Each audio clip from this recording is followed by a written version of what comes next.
mga kabaraha, dito ako sa lugar ng lula ko, yung malapit sa may na landslide na bukid.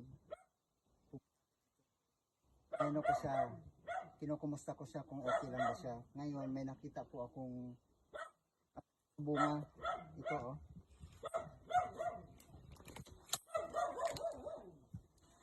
Ito oh.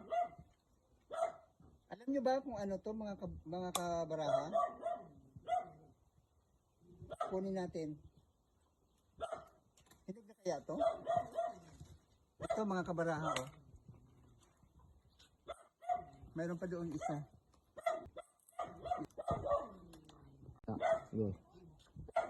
Sa mga kabaraha, pag wala kayong itak, tapos gusto mong kumain ng ganito, ganito lang oh.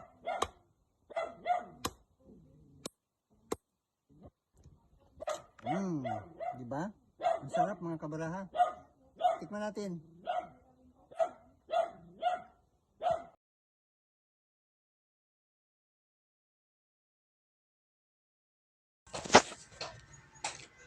Hello mga kabisdak.